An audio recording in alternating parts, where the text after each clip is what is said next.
anugerah dan kasih setia-Mu. Tidak pernah Tuhan melupakan kami dan meninggalkan kami sekalipun kami tidak setia. Tuhan, terima kasih karena penyertaan-Mu yang begitu ajaib bagi kami. Bersyukur pagi ini ada di tempat ini untuk duduk diam, mencari wajah-Mu, menikmati hadirat-Mu, menikmati kedamaian dan sukacita yang Tuhan taruh di dalam hati kami. Bersyukur juga kesempatan yang Tuhan berikan bagi kami untuk kami boleh menikmati firman-Mu pada pagi hari ini. Berbicaralah kepada kami Tuhan, sebab kami memerlukan firman-Mu. Firman-Mu adalah makanan rohani, roti kehidupan, akan memberikan kekuatan bagi jiwa kami. Tuntunlah kami dengan firman-Mu, berbicaralah kepada kami, sehingga apa yang salah dalam kehidupan kami bisa diperbaiki, sehingga kelakuan kami yang tidak baik bisa kami segera merubahnya, sehingga kami boleh menjadi berkenan dan semakin hari menjadi semakin indah di hadapan Tuhan. Terima kasih Tuhan. Urapilah hamba-Mu dalam segala keterbatasan, kekurangan hamba-Mu ini, kiranya tidak membatasi kuasa-Mu bekerja, dan firman-Mu ini Tuhan boleh memenuhi hidup kami, menguasai kami, menaklukkan setiap pikiran, setiap kuasa yang di tempat ini.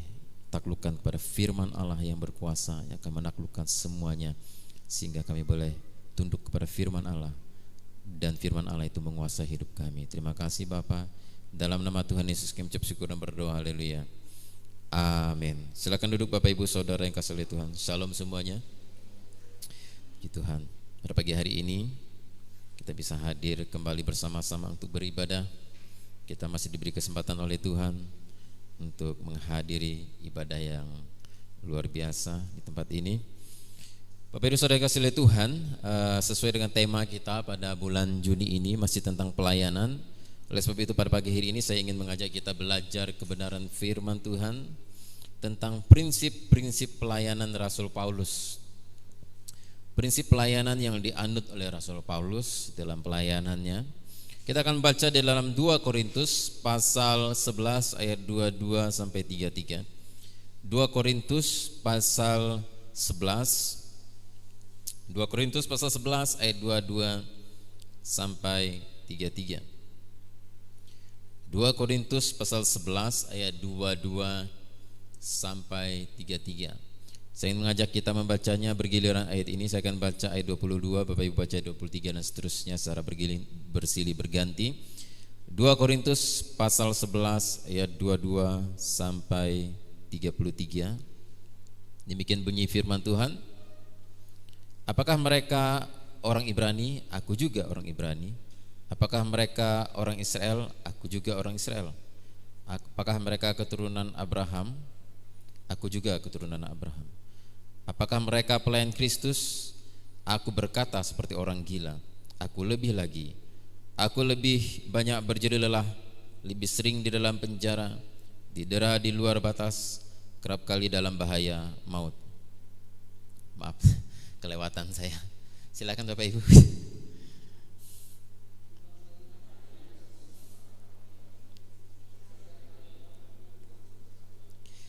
3 kali aku didera, 1 kali aku dilempari dengan batu, 3 kali mengalami garam kapal, sehari semalam aku terkatung-katung di tengah laut.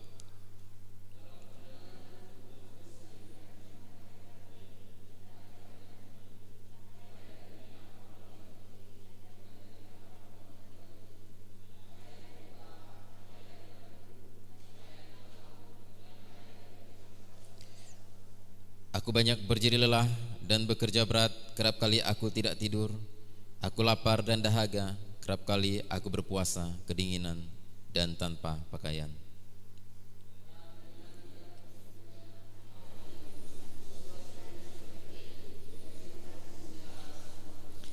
Jika ada orang yang merasa lemah, tidakkah aku turut merasa lemah? Jika ada orang yang tersandung, tidakkah hatiku hancur oleh duka cita?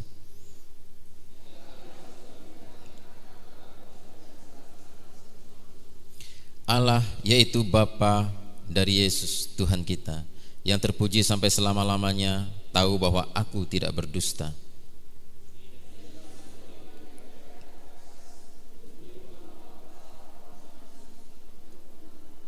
Ayat 33 kita baca bersama-sama.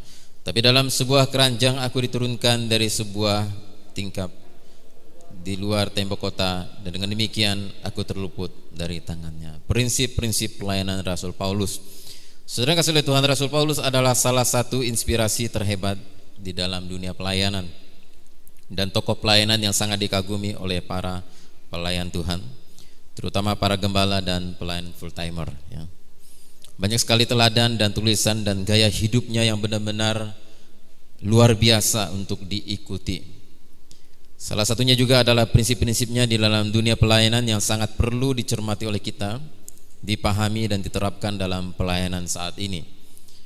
Sebab semuanya lahir dari karya ilham Roh Kudus dan dari pengalaman pribadinya selama terjun di dalam dunia pelayanan. Saudara, sebenarnya terlalu banyak prinsip-prinsip pelayanan yang bisa kita pelajari dari tulisan Rasul Paulus dan kehidupannya. Tetapi untuk saat ini secara khusus saya hanya akan membahas 3 prinsip saja dari prinsip pelayanan Rasul Paulus yang harus kita terapkan di dalam pelayanan kita di gereja ini. Yang pertama kita akan membaca ayat 23 sampai ayat 26. Kita baca bersama-sama ayat 23 sampai 26. 1, 2, 3. Apakah mereka pelayan Kristus? Aku berkata seperti orang gila. Aku lebih banyak berjerih lelah, lebih sering di dalam penjara, didera di luar batas, kerap kali di dalam bahaya maut. 5 kali aku disesah orang Yahudi, setiap kali 40 kurang 1 pukulan. 3 kali aku didera, 1 kali aku dilempari dengan batu, 3 kali mengalami karam kapal. Sehari semalam aku terkatung-katung di tengah laut. Itu hal-hal yang dialami oleh Rasul Paulus di dalam pelayanannya. Yang pertama, kalau kita membaca ayat tadi adalah tentang bagaimana Rasul Paulus di dalam pelayanan yang menemukan banyak sekali kesulitan-kesulitan, tantangan dan penderitaan. Mengalami karam kapal, mengalami dilempari dengan batu, mengalami kedinginan, kelaparan, kesepian, dan ditolak, dianiaya. Mengalami banyak sekali tantangan-tantangan di dalam pelayanan. Jadi yang pertama kita pelajari di sini bahwa walaupun mengalami banyak tantangan dan banyak kesulitan, Rasul Paulus tidak pernah berpikir untuk berhenti melayani Tuhan. Jadi prinsip yang pertama yang dianut oleh Rasul Paulus yang harus kita teladani adalah kesulitan hidup bukan alasan untuk berhenti melayani Tuhan. Yang pertama, kesulitan hidup bukan alasan untuk berhenti melayani Tuhan. Kalau saudara lihat di sini, kita melihat kesulitan-kesulitan yang dialami oleh Rasul Paulus, itu kesulitan yang luar biasa. Jika Rasul Paulus seorang hamba Tuhan yang sangat dipakai Tuhan dengan luar biasa, tidak luput dari kesulitan di dalam pelayanannya, apalagi kita yang adalah hamba Tuhan biasa, seorang rasul mengalami kesulitan begitu banyak seperti tadi. Apalagi kita hamba Tuhan biasa, pelayan-pelayan Tuhan biasa, kita tidak luput juga dari kesulitan di dalam pelayanan. Tetapi yang membedakan kita dengan Rasul Paulus adalah mungkin daya tahan kita tidak sekuat Rasul Paulus. Kalau kita berjumpa dengan kesulitan yang dihadapi oleh Rasul Paulus pada waktu itu, saudara, saya percaya 99% di antara kita mungkin akan berhenti melayani Tuhan. Ya, gajinya nggak jelas, tidak tetap, tidak ada pensiun, sering ditolak orang, sering dianiaya, dimasukkan ke penjara, dilempar pakai batu, dipukul orang. Ya, seringkali mengalami banyak kesialan-kesialan dan kesulitan-kesulitan di dalam perjalanannya, di dalam dia melayani Tuhan. Kalau kita berjumpa yang macam begitu, saya rasa kita sudah banyak berhenti melayani Tuhan. Dan ini kesulitan-kesulitan yang dihadapi oleh hamba-hamba Tuhan, terutama di desa-desa, biasanya adalah kesulitan keuangan, ya, gaji kecil, sponsornya tidak tetap, sehingga mungkin yang dari sekolah Alkitab terjun ke dalam dunia pelayanan mungkin hanya tersisa 10% dan 20%. Mungkin kalau saya lihat ya. Jadi banyak yang gugur karena kesulitan-kesulitan terjadi, terutama dalam keuangan. Jadi akhirnya berhenti melayani Tuhan. Nah, prinsip Rasul Paulus adalah walaupun banyak kesulitan di dalam pelayanan, tidak boleh berhenti melayani Tuhan. Harus cari cara. Rasul Paulus itu kadang-kadang dikirimi duit, dikirimi bantuan dari jemaat Makedonia, jemaat Filipi, kadang-kadang dapat bantuan juga. Tapi dia juga cari cara, yaitu dengan cara menyewakan tenda. Dia buka usaha juga. Jangan sampai dia berhenti melayani Tuhan. Tuh. Di kampung mungkin bisa nanam sayur, hamba Tuhannya bisa nanam sayur, bisa ya jual kue, apalah segala macam. Yang penting tetap melayani. Sebenarnya harus begitu. Kesulitan hidup tidak boleh membuat kita berhenti melayani Tuhan. Dan kesulitan hidup yang dialami oleh banyak hamba-hamba Tuhan di desa-desa membunuh langkah-langkah anak-anak muda yang ingin masuk sekolah teologi. Kalau saudara lihat sekarang sekolah-sekolah teologi itu banyak yang hampir tutup. Kenapa? Karena banyak anak muda langkah mereka terhenti karena mereka takut menderita. Jadi hamba Tuhan itu tidak ada kejelasan masa depan. Jadi itu membunuh langkah mereka untuk melayani Tuhan.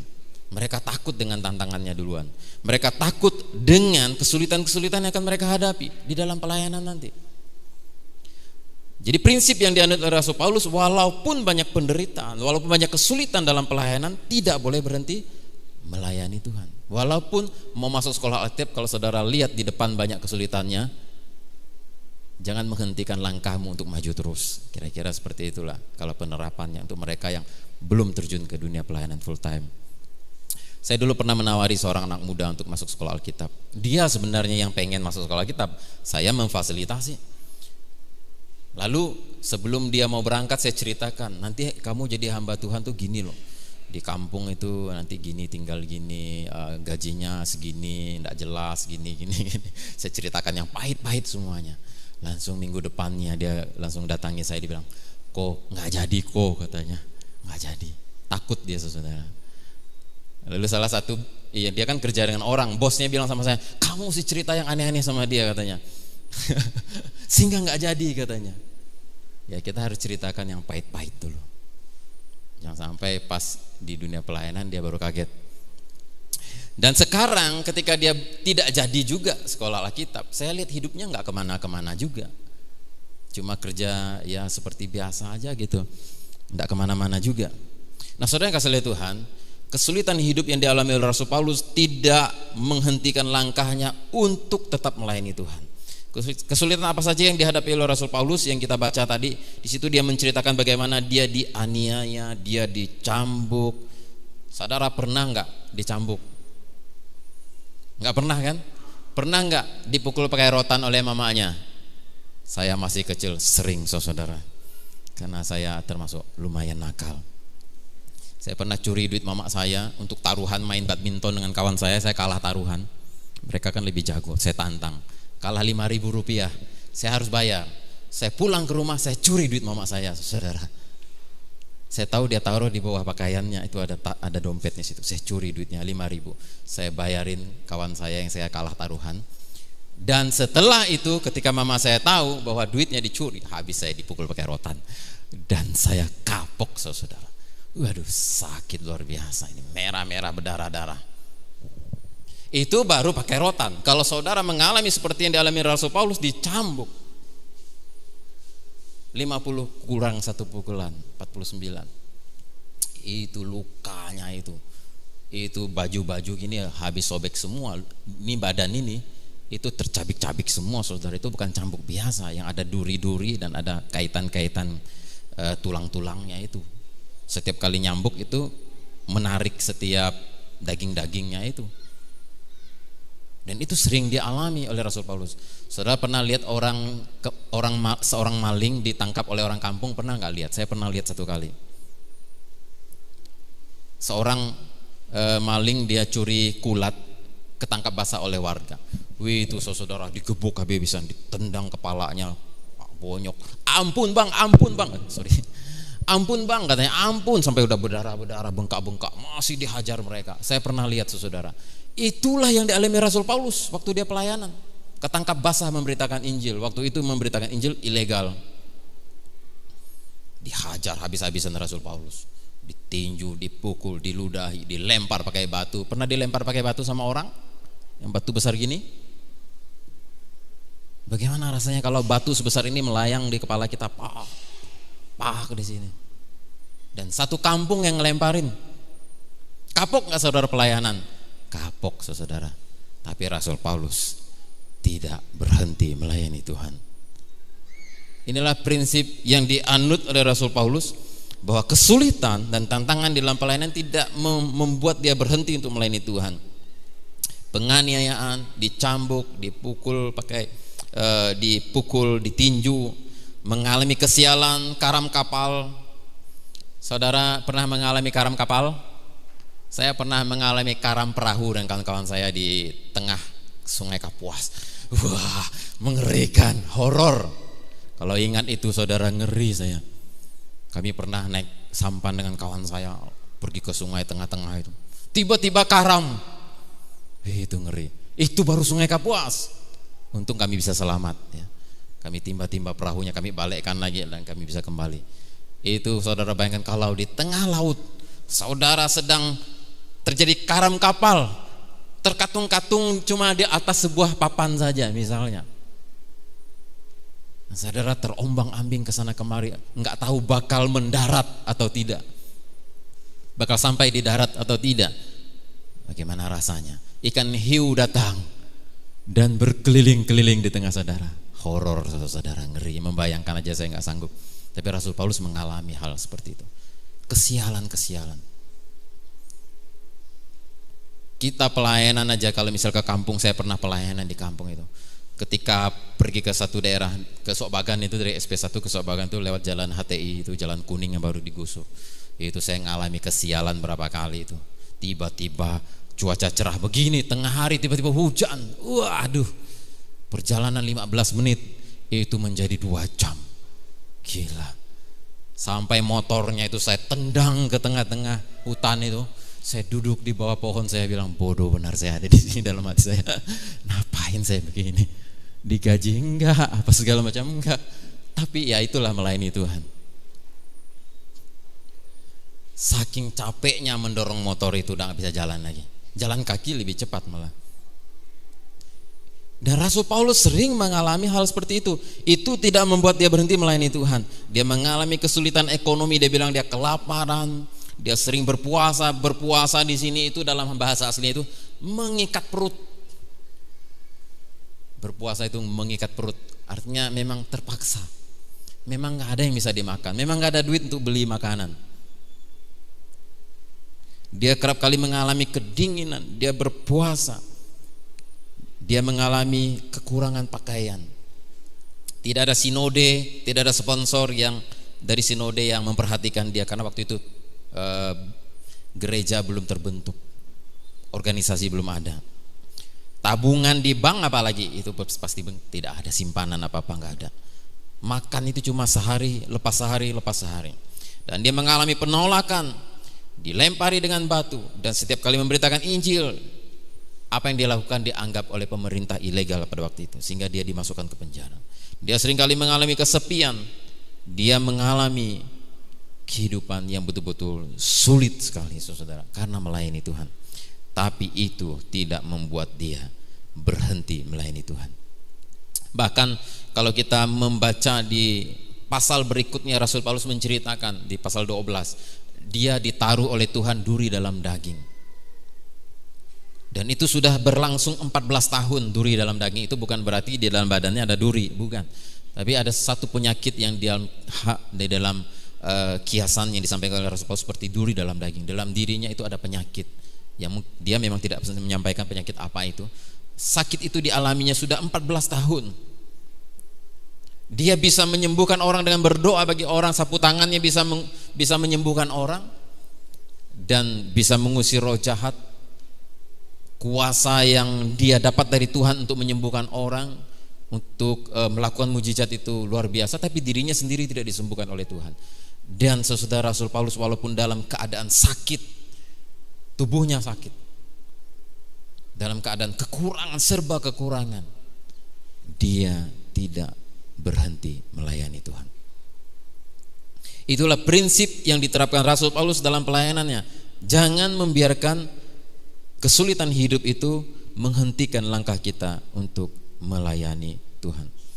Apakah saudara hari ini mengalami banyak kesulitan di dalam hidupmu yang membuat Anda ingin berhenti melayani Tuhan? Hendak melepaskan tanggung jawab saudara yang telah dipercayakan kepada saudara untuk pelayanan di gereja. Pak, jangan jadwalkan saya dulu Pak Gembala. Kenapa? Waduh, saya lagi pusing banyak masalah Pak Gembala. Jangan jadwalkan saya mimpin pujian dulu. Jangan jadwalkan saya untuk main musik dan sebagainya. Jangan masukkan saya ke majelisan. Saya lagi banyak masalah. Hati saya lagi galau, pikiran belum tenang, ekonomi lagi sulit, tokoh lagi sepi, dan saya lagi nggak mood pelayanan. Jangan dulu Pak Gembala, cari orang lain dulu. Kita kan sering begitu. Kita baru diterpa masalah-masalah yang kecil-kecil, belum sebesar Rasul Paulus. Kesulitan yang belum sebesar Rasul Paulus, kita sudah seringkali menolak pelayanan. Kita sudah berpikir untuk berhenti melayani Tuhan. Itulah berbagai alasan yang sering kita lontarkan ketika kita hidup sedang banyak kesulitan. Kita berpikir untuk berhenti melayani saja. Saudara, untuk para hamba Tuhan yang full time seringkali menghadapi kesulitan dalam keuangan, kesehatan, fasilitas, rasa sepi, ketidaksanggupan beradaptasi dengan lingkungan pelayanan, ketidakcocokan dengan jemaat, sampai ketidakcocokan dengan sama pelayan Tuhan. Seringkali mengalami hal-hal yang seperti itu. Dan pertanyaannya adalah, apakah mau mundur atau lanjut kalau menghadapi kesulitan-kesulitan itu? Ya, saya berjumpa dengan banyak hamba Tuhan di daerah-daerah. Mereka itu kesulitan beradaptasi dengan lingkungannya, rasa sepi, tidak cocok dengan jemaatnya dan lain sebagainya. Dan pertanyaannya, apakah lanjut atau mundur? Nah, seringkali banyak orang memilih untuk mundur. Saudara, janganlah kita membiarkan berbagai macam kesulitan itu menghentikan langkah kita untuk tetap melayani Tuhan. Satu ketika saya pernah bertanya kepada seorang hamba Tuhan. Waktu saya baru tamat SMA, saya berjumpa dengan seorang hamba Tuhan yang adalah dulu hamba Tuhan yang pernah melayani saya waktu saya masih kecil. Saya tanya sama dia, "Kak, kok enggak pelayanan lagi?" Saya ketemu di pasar. Dia bilang, "Kamu mau kasih makan istri anak saya enggak?" katanya. "Kalau mau saya pelayanan," katanya. Kaget saya. Kok jawabnya gitu? Saya kan cuma nanya, "Kak, kenapa enggak pelayanan lagi?" Dia jawab saya, "Kamu mau kasih makan anak istri saya enggak?" katanya. "Kalau mau saya lanjut pelayanan," katanya. Saya kan baru tamat SMA, saya enggak ngerti tentang pelayanan. Saya belum sekolah Alkitab. Saya belum tahu masa depan saya seperti apa. Saya kan cuma nanya aja, keceplosan gitu. Dia jawabnya kayak gitu. Ngeri saudara jawabannya. Jadi saudara, kesulitan hidupnya, mungkin kesulitan ekonomi yang dia hadapi, hasil dari pelayanan itu tidak mencukupi kebutuhan hidupnya, dia berhenti melayani Tuhan. Dan itu jawabannya. Nah, saudara, kita walaupun mengalami banyak kesulitan dalam kehidupan ini, janganlah berhenti melayani Tuhan. Mungkin bisa sambil kita buka usaha seperti saya tidak full time, saya buka usaha dan saya bisa pelayanan juga, merintis gereja. Setiap minggu saya ke Thomas. Ya, dalam pergumulan saya sih memang kalau bisa sih saya pengen bisa full time. Tapi untuk saat ini belum memungkinkan. Tapi kita harus cari cara, bagaimana caranya kita bisa bertahan dalam pelayanan itu. Mungkin sambil bikin kue, nanam sayur dan sebagainya. Salah seorang asisten gembala, Bapak Gembala di tempat ini, Pak Ober, salah satu asistennya yang sudah keluar dari gereja kita, beberapa bulan yang lalu berjumpa dengan saya. Dia sekarang pelayanan di satu daerah yang sangat terpencil di kampung sekali. Nah, jadi akhirnya karena ada kesalahpahaman dengan sinodenya, dia keluar dari sinode itu dan dia buka perintisan baru. Waktu dia mengajukan pengunduran diri, dia langsung diusir besoknya, saudara. Langsung diusir. Hari ini juga, karena kamu memutuskan untuk keluar dari sinode kita, kamu harus keluar dari gereja. Jadi dia nggak punya persiapan, bingung dia mau kemana. Langsung syukur dia waktu dulu ada beli tanah sekapling gitu. Jadi dia akhirnya terpaksa dengan keadaan darurat, dia nukang sendiri, nyari kayu sendiri, dia bikin pondok kecil-kecilan di tengah kampung, di hutan tanah yang dia beli yang itu. Lalu 8 bulan dia tinggal di situ. Bikin pondok kecil-kecil aja saudara, 1 petak gitu. Situ makan, situ tidur. Tahu nggak berak, buang air besarnya kemana? Buang air besarnya di hutan, saudara. Suami istri buang air besarnya di hutan, beraknya di hutan. 8 bulan kena usir sama sinodenya. Untung dia punya prinsip seperti Rasul Paulus, tidak boleh berhenti melayani Tuhan. Dia lanjut. Dan bagaimana cara dia menafkahi keluarganya? Dia tanam cabai di hutan itu, dia tanam cabai, dia tanam sayur, hasilnya dia jual ke kampung-kampung gitu. Itu yang bikin dia bertahan sampai hari ini. Dan akhirnya ada jemaat yang di tempat perintisan baru itu ngasih tanah, dia bisa bangun pastori, udah bangun gereja di situ. Sekarang semuanya udah agak lumayan baik lah, udah nggak tinggal di hutan. Saudara, saya salut sama dia. Saya hampir meneteskan air mata dengar cerita dia. Waduh, sedih sekali. Tapi dia memutuskan untuk tidak berhenti melayani Tuhan. Luar biasa. Dulu bapak saya juga ketika mengalami banyak kesulitan keuangan pada waktu dulu beberapa tahunnya lalu, ya, waktu saya masih di Jakarta, dia sudah bekerja mati-matian pontang-panting, banting tulang dari Senin sampai Sabtu. Dia butuh istirahat hari Minggu, tapi hari Minggu dia pergi ke Nangataman untuk perintisan gereja di Nangataman yang dilanjutkan oleh Pak Adi Kusno. Ya, sampai malam-malam dia pulang sendirian. Dan dia pernah jatuh dari motor, lututnya itu keseruduk aspal, sakitnya luar biasa. Dan dia sudah bekerja sibuk, sudah capek, tapi dia walaupun dalam kesulitan keuangan yang luar biasa karena salah langkah di dalam bisnis itu, salah langkahnya banyak sehingga banyak hutangnya. Walaupun dalam kesulitan seperti itu dia tetap melayani Tuhan dan sehingga Tuhan pulihkan hari ini. Nah, saudara kasih Tuhan, kesulitan apapun yang kau hadapi di dalam hidup, masalah ekonomi, masalah rumah tangga, masalah apapun, janganlah membuat saudara berhenti untuk melayani Tuhan. Amin. Itulah prinsip yang dianut oleh Rasul Paulus yang mesti juga menjadi prinsip hidup kita. Saudara dipercayakan apa melayani di gereja ini? Kalau saudara hari ini mengalami banyak kesulitan dalam usaha, pekerjaan, dalam hal apapun di dalam kehidupanmu, janganlah itu membuat engkau berhenti melayani Tuhan. Dan yang kedua, prinsip apa yang dianut oleh Rasul Paulus dalam pelayanannya, kita baca ayat 27. 2 Korintus pasal 11 ayat yang ke-27, kita baca bersama-sama. 1, 2, 3. Aku banyak berjeri lelah dan bekerja berat, kerap kali aku tidak tidur, aku lapar dan dahaga, kerap kali aku berpuasa, kedinginan dan tanpa pakaian. Aku banyak berjeri lelah dan bekerja berat.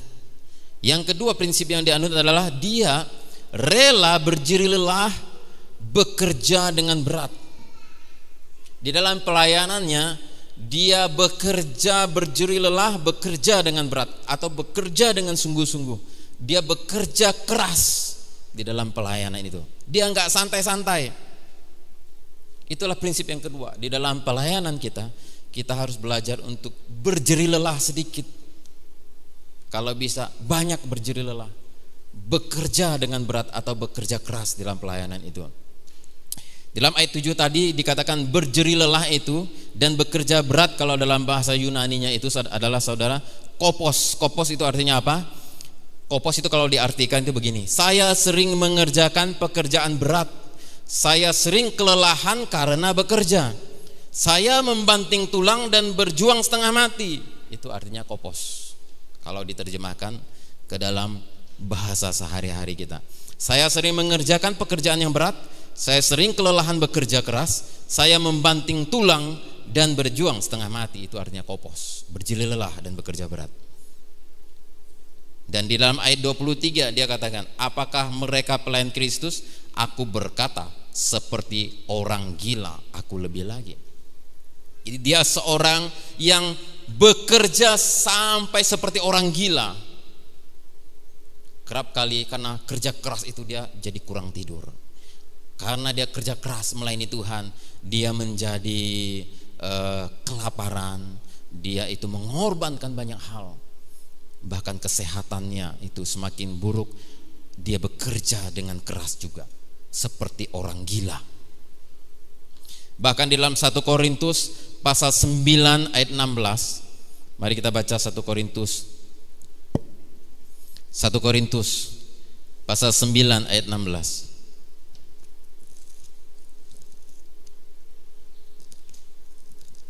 1 Korintus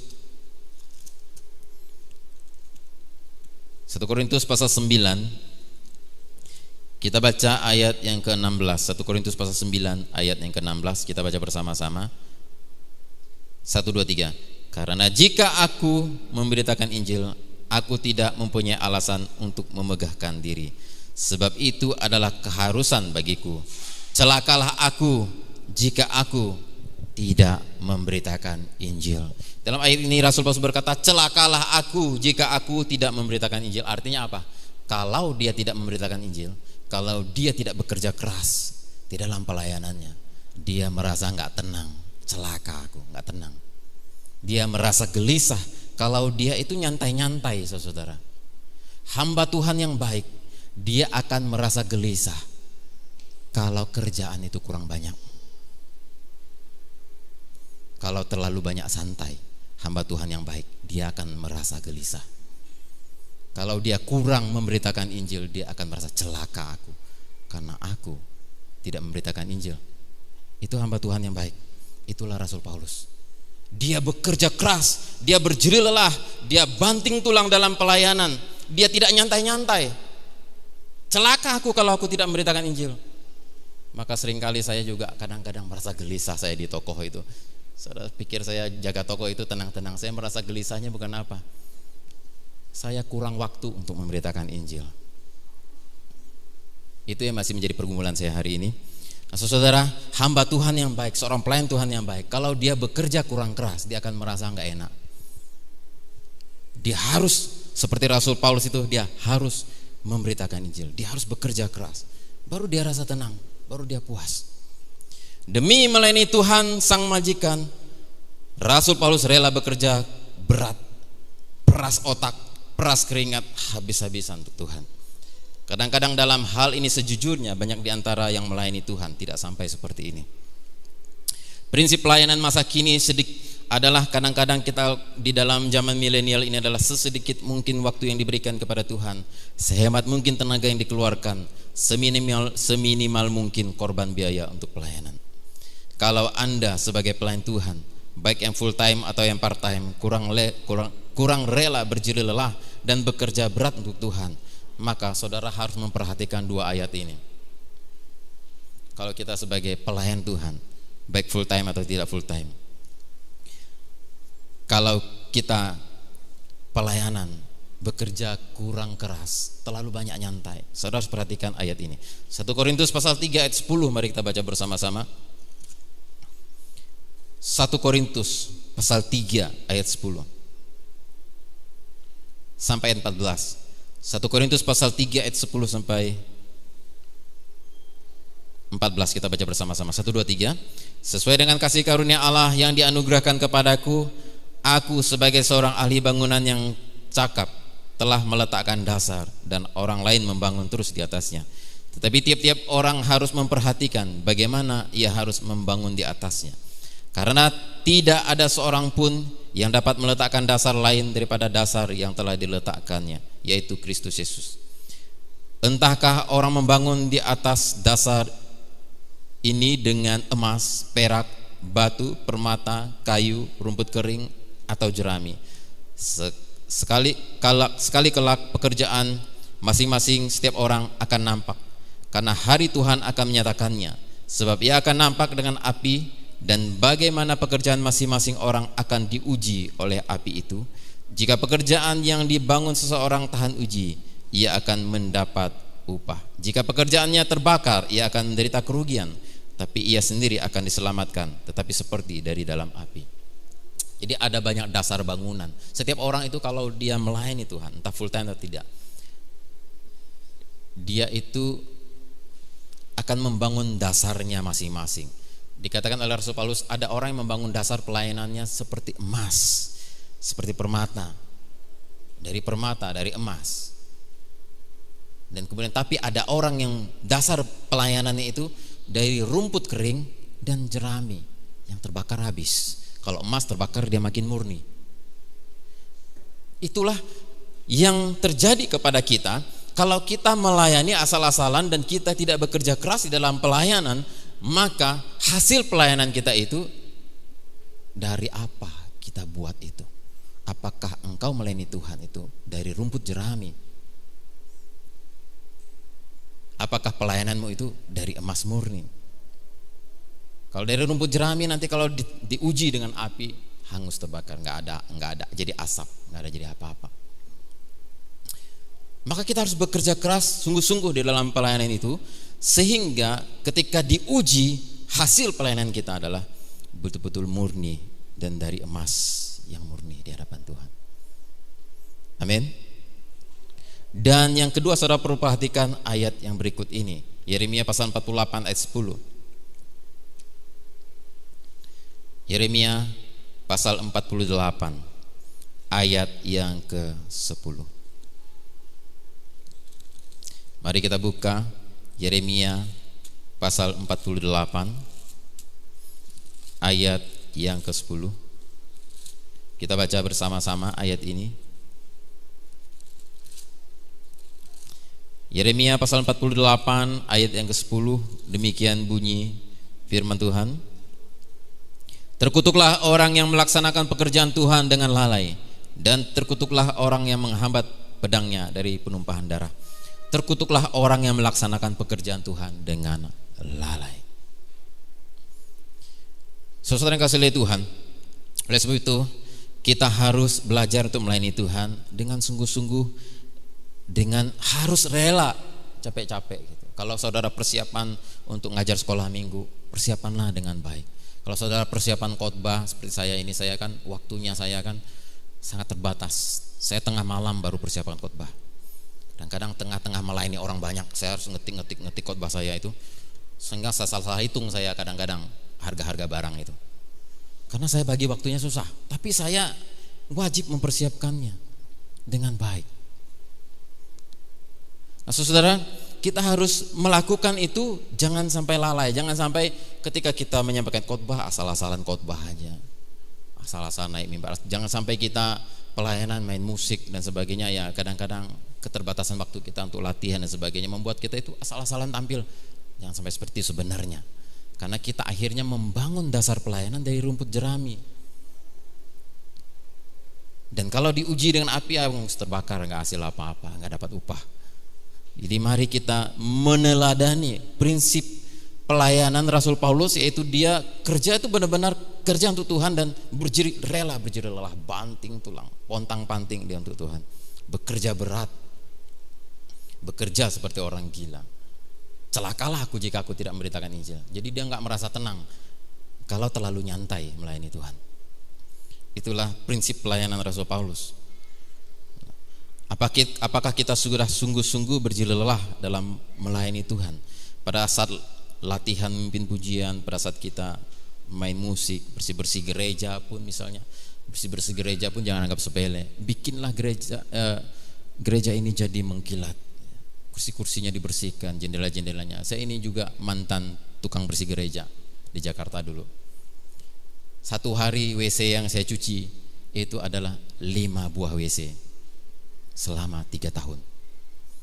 Ruangan-ruangan gereja semua saya yang bersihkan. Ruko 3 tingkat saya yang bersihkan. Dan WC-nya ada 5 setiap hari saya bersihkan. Bapak Gembala sidang saya di sana pesan sama saya, sebelum kamu naik ke mimbar Agustono, katanya, selesaikan WC ini dulu sampai mengkilat, katanya. Kalau kamu tidak bikin WC ini sampai mengkilat, kamu tidak layak berdiri di mimbar itu, katanya. Maksudnya adalah setia dalam perkara kecil, baru dikasih perkara yang besar, baru layak untuk berdiri di depan mimbar. Benar juga.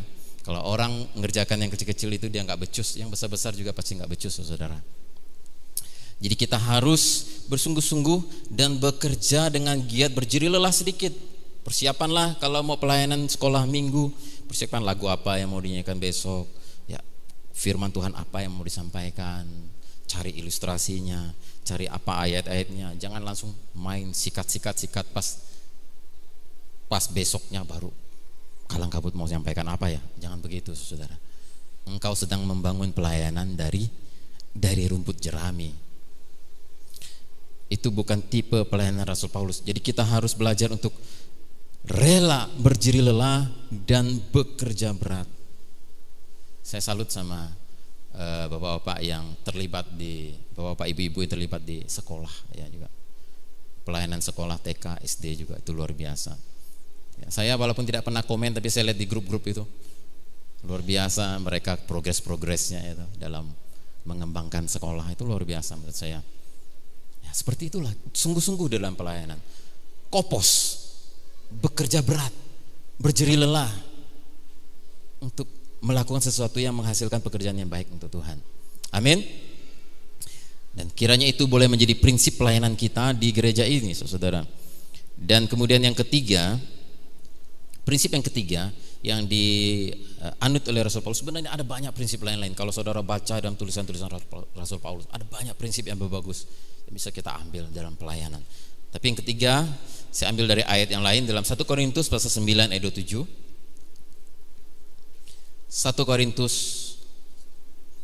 pasal 9 ayat 27.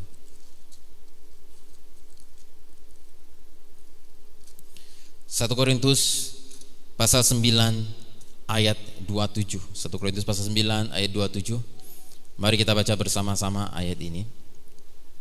1, 2, 3. Tetapi aku melatih tubuhku dan menguasainya seluruhnya, supaya sesudah memberitakan Injil kepada orang lain, jangan aku sendiri ditolak. Aku melatih tubuhku dengan sedemikian rupa, supaya jangan sampai setelah memberitakan Injil kepada orang, aku sendiri ditolak. Prinsip yang ketiga adalah sibuk melayani boleh, sibuk melayani orang lain, jangan sampai diri sendiri ditolak.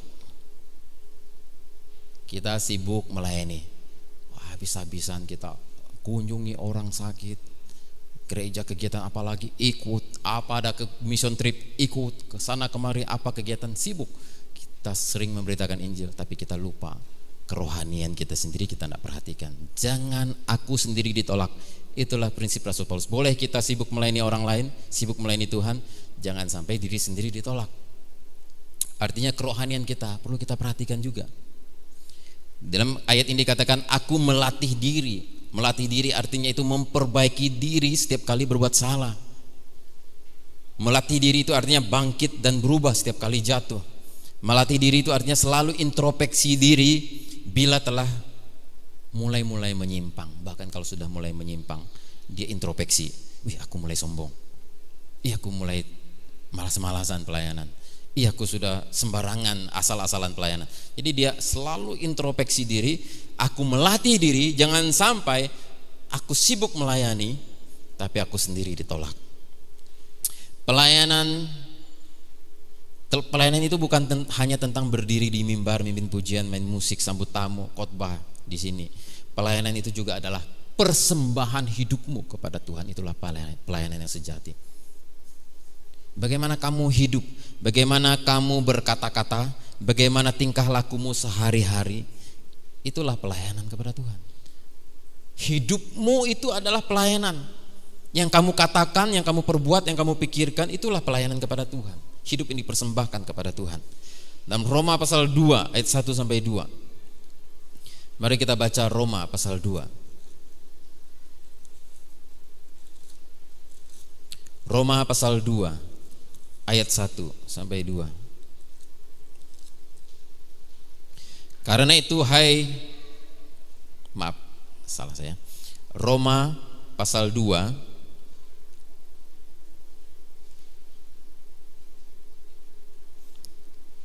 saya salah tulis ayatnya. Sorry. Roma pasal 2. Sorry, saya salah catat ayatnya. Saya minta maaf ya. Jadi ya ini gara-gara terlalu malam mengerjakannya. Maaf, Roma pasal 12 ayat 1 sampai 2. Nah, itu. Roma pasal 12 ayat 1 sampai 2. Mari kita baca bersama-sama ayat ini 1 2 3. Karena itu saudara, demi kemurahan Allah, Aku menasihatkan kamu supaya kamu mempersembahkan tubuhmu sebagai persembahan yang hidup, yang kudus dan yang berkenan kepada Allah. Itu adalah ibadahmu yang sejati. Janganlah kamu menjadi serupa dengan dunia ini, tapi berubahlah oleh pembaharuan budimu, sehingga kamu dapat membedakan manakah kehendak Allah, apa yang baik, yang berkenan kepada Allah, dan yang sempurna. Ayat ini mengatakan, karena itu saudara, demi kemurahan Allah kunasihatkan kamu supaya kamu mempersembahkan tubuhmu sebagai persembahan yang hidup, yang kudus dan berkenan kepada Allah. Itu adalah ibadah yang sejati. Jadi pelayanan kita yang sesungguhnya, yang sejati sebenarnya bukan hanya tentang melayani orang lain dan beritakan Injil saja, tetapi bagaimana hidup kita ini yang kita persembahkan kepada Tuhan. Itulah pelayanan juga. Ayat ini bukan hanya untuk orang-orang yang baru bertobat saja, tapi untuk kita yang sudah melayani Tuhan. Ayat ini masih tetap berlaku. Kamu sibuk melayani orang lain, giat dalam pelayanan, memberitakan Injil, sibuk dengan urusan gereja, namun lupa menjaga kerohanianmu yang mungkin sudah kering, sudah rusak, sudah rapuh, sudah jatuh dan hampir mati, bahkan sudah mati. Itu berbahaya sekali saudara. Apa yang saudara pikirkan, apa yang saudara katakan, bagaimana kelakuanmu sehari-hari, apa yang kamu lakukan jika kamu jauh dari istrimu, bagaimana kamu memperlakukan anakmu, bagaimana kamu memperlakukan istrimu, tetanggamu, pembantumu, apa yang ada di dalam hatimu, apakah penuh dengan sampah iri, benci, dendam, ambisi, membabi buta, niat busuk dan sebagainya. Apakah itu ada di dalam hidup kita? Sementara kita sibuk melayani Tuhan, melayani orang lain, tapi hati kita penuh dengan sampah iri, benci, dendam dan sebagainya. Saudara, ketika kita melayani Tuhan, jangan lupa memperhatikan kerohanianmu sendiri. Jangan sampai ketika aku setelah memberitakan Injil, aku sendiri ditolak. Beberapa hamba Tuhan menjadikan pelayanan sebagai ladang bisnis. Beberapa lagi melayani hanya karena sebuah profesi, bukan pengabdian kepada Tuhan. Saya akan mengerjakan ini karena saya digaji, karena ini profesi saya, bukan karena pengabdian kepada Tuhan. Sehingga terlalu hitung-hitungan ketika melayani Tuhan. Ada banyak orang tidak mau terlalu banyak berjililah untuk Tuhan, karena dia menganggap itu profesi saja. Saudara, kalau saudara sudah jatuh ke dalam hal seperti ini, introspeksi diri dan berubah dan bertobat. Jangan sampai ketika kita memberitakan Injil kepada orang lain, kita sendiri ditolak. Dan beberapa lagi itu orang yang melayani Tuhan di mimbar, baik sudah jago main musik, baik mimpin pujian, suaranya bagus dan sebagainya, karunianya banyak, sekolah pendidikannya, teologinya sudah tinggi, karunianya sudah banyak, pelayanannya cukup berhasil, mungkin mulai agak sombong, saudara. Nah, itu harus kita introspeksi diri. Jangan sampai ketika kita melayani kita mencuri kemuliaan Allah. Bisa saja di depan orang banyak kamu sibuk mendoakan orang lain, tetapi dirimu sendiri tidak punya waktu untuk berdoa secara pribadi dengan Tuhan. Ada banyak orang yang sibuk melayani Tuhan di mimbar, pelayanan di gereja. Dia mendoakan orang, tapi dia sendiri nggak punya waktu untuk berdoa secara pribadi dengan Tuhan. Jadi dia itu nggak mengenal Tuhan sebenarnya secara pribadi. Itu berbahaya, saudara. Ada banyak orang seperti itu. Saya juga pernah terjebak seperti itu bertahun-tahun yang lalu. Dan itu saya sudah perbaiki sekarang. Sibuk melayani orang, doakan orang, khotbah mana-mana, tapi diri sendiri seringkali bangun tidur nggak pernah doa. Mau tidur langsung tidur saja. Nggak punya waktu berhubungan dengan Tuhan secara pribadi. Itu berbahaya. Kerohanianmu bisa kering. Kamu bisa nggak peka dengan dosa. Dan tanpa kamu sadari kamu sudah menjadi jauh dari Tuhan. Jangan sampai ketika setelah aku memberitakan Injil, aku sendiri ditolak, kata Alkitab. Itulah prinsip yang dianut oleh Rasul Paulus yang menjadi alarm bagi kita. Ada seorang pendeta di Amerika yang mengembalakan gereja yang besar dan pelayanan yang sangat berhasil. Tetapi pada akhirnya dia berakhir di penjara. Kenapa dia berakhir di penjara? Karena dia melakukan banyak penyimpangan di dalam gereja. Dan dia berzinah dengan asistennya selama 8 tahun. Baru ketahuan setelah 8 tahun dia berzina dengan asistennya. Seorang hamba Tuhan yang besar di Amerika. Dan salah satu rekannya itu mengunjungi dia ketika di penjara dan bertanya kepadanya, "Pak, Bapak kan luar biasa pelayanannya. Kenapa bisa seperti ini? Kok bisa sampai jatuh dalam perzinahan 8 tahun? Kok bisa menyimpang begini? Apakah Bapak kurang mengasihi Tuhan? Bilang, oh enggak katanya. Aku sangat mengasihi Tuhan. Tetapi aku tidak takut akan Tuhan. Ada banyak orang yang mungkin mengasihi Tuhan dan mau pelayanan, tapi hatinya tidak takut akan Tuhan. Menganggap sepele, dosa kecil jadi besar, disembunyikan, jadi dosa besar. Itulah yang dikatakan Rasul Paulus, jangan sampai setelah aku memberitakan Injil, aku sendiri ditolak. Matius pasal 7 ayat 22 sampai 23, salah satu ayat yang paling mengerikan di dalam Alkitab yang harus kita baca. Matius pasal 7. Matius pasal 7 ayat 21 sampai 23, kita akan baca bersama-sama. Matius pasal 7 ayat 21 sampai 23. Mari kita baca bersama-sama 1 2 3. Bukan setiap orang yang berseru kepadaku, Tuhan, Tuhan, akan masuk ke dalam kerajaan sorga, melainkan yang melakukan kehendak Bapakku yang di sorga. Pada hari terakhir banyak orang akan berseru kepadaku, Tuhan, Tuhan, bukankah kami bernubuat demi namamu, mengusir setan demi namamu, mengadakan banyak mujizat demi namamu juga? Pada waktu itulah aku akan berterus terang kepada mereka dan berkata, aku tidak pernah mengenal kamu, enyahlah daripadaku, kamu sekalian pembuat kejahatan. Nah, ini ayat yang paling mengerikan. Ini yang disampaikan oleh Tuhan Yesus ini ditujukan kepada siapa? Orang yang mengusir setan, orang yang bernubuat, orang yang bisa melakukan mujizat. Siapa mereka? Hamba-hamba Tuhan, pelayanan Tuhan. Tapi di akhir Tuhan Yesus bilang, enyahlah daripadaku, aku tidak kenal kamu, sekalian pembuat kejahatan. Jangan sampai kita sibuk melayani Tuhan, tapi kita lupa memperhatikan kerohanian kita. Sehingga Rasul Paulus berkata, setelah memberitakan Injil, jangan sampai aku sendiri ditolak. Seperti yang saya ceritakan tadi, seorang hamba Tuhan di Amerika seperti itu. Ada seorang hamba Tuhan yang saya masih simpan fotonya sampai hari ini.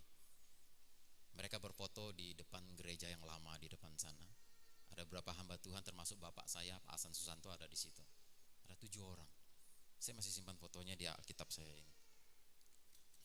Saya lihat wajah-wajah di foto itu, wajah ceria, penuh semangat untuk melayani Tuhan. Dan hamba Tuhan ini pernah ditempatkan satu pos di gereja kita. Dan waktu saya masih kecil, dia sering menggendong saya dan adik saya. Diangkat di bahu dan sebagainya, diajak digendong jalan-jalan. Saya masih kecil waktu itu. Dia ditempatkan di tempat yang pelosok. Berjalan waktu, akhirnya dia makin hari makin putus asa di dalam pelayanan. Dia makin hari itu karena kesulitan-kesulitan yang ada, karena juga dia masih belum sungguh-sungguh bertobat juga, mungkin masih ada kuasa-kuasa gelap yang dia pakai dan sebagainya. Akhirnya saudara yang kasih oleh Tuhan, hamba Tuhan ini mengakhiri hidupnya dengan minum racun serangga. Waktu dia minum racun serangga tidak mati saudara, bawa ke rumah sakit di Pontianak. Ketika dia dibawa ke rumah sakit Pontianak, dia berhasil sembuh sebenarnya, Tuhan kasih kesempatan. Tapi dia keluar dari kamarnya, dia lompat dari lantai atas dan mati. Setelah selesai memberitakan Injil, jangan sampai aku ditolak. Ini alarm buat kita. Jangan sampai setelah memberitakan Injil kita lupa memperhatikan kerohanian. Dan ini menjadi sebuah juga peringatan buat saya saudara. Ada banyak kejadian hamba-hamba Tuhan yang di akhir hidup mereka, awalnya bagus, luar biasa pelayanannya, tapi di akhir hidup mereka menyimpang. Mereka lupa introspeksi diri. Dan mengerikan jika akhirnya ditolak oleh Tuhan. Jadi oleh sebab itu saudara kasih oleh Tuhan, mari kita melayani Tuhan dengan prinsip-prinsip yang telah diterapkan oleh Rasul Paulus. Kita bisa teladani. Yang pertama, kalau kita melayani Tuhan, jika kita mengalami banyak kesulitan, janganlah itu membuat kita berhenti melayani Tuhan. Amin. Dan yang kedua, kalau kita melayani Tuhan, relalah untuk berjerih lelah dan bekerja berat. supaya pelayanan kita ini tidak dinilai Tuhan dari rumput jerami, tetapi seperti emas yang murni. Ketika diuji dengan api itu menghasilkan upah. Dan yang ketiga, setelah memberitakan Injil dan saudara sibuk melayani, jangan lupa memperhatikan kerohanian. Jangan sampai engkau sendiri ditolak oleh Tuhan. Mari kita tundukkan kepala, kita bersatu dalam doa. Bapa di surga, terima kasih buat firman-Mu pada pagi hari ini, mengingatkan kami bagaimana Rasul Paulus di dalam pelayanan yang begitu luar biasa. Ada banyak hal, prinsip-prinsip bisa kami teladani dan kami ikuti. Tuhan, tolong kami, ingatkan kami Tuhan, supaya ketika kami melayani Engkau Tuhan, walaupun banyak kesulitan, tantangan yang kami hadapi dalam pelayanan, kami tidak berhenti melayani Tuhan. Dan ketika kami dipercayakan untuk satu tanggung jawab di dalam pelayanan, kami boleh bekerja dengan sungguh-sungguh, berjelilah, sehingga apa yang kami hasilkan dalam pelayanan itu boleh memuliakan Engkau. Dan ketika kami memberitakan Injil dan melayani Tuhan, ingatkan kami untuk kami senantiasa mengintrospeksi diri kami. Jika kami sombong, Tuhan tegur kami. Jika kami melakukan kesalahan-kesalahan yang menyimpang, Tuhan tegurlah kami, supaya kami berbalik dan kembali kepada Engkau, berbalik kepada jalan yang benar, sehingga kami jangan sampai ditolak. Terima kasih Tuhan, kami bersyukur untuk firman ini. Kiranya Tuhan menjadikannya rema dalam kehidupan kami. Dalam nama Tuhan Yesus kami ucap syukur dan berdoa. Haleluya. Amin.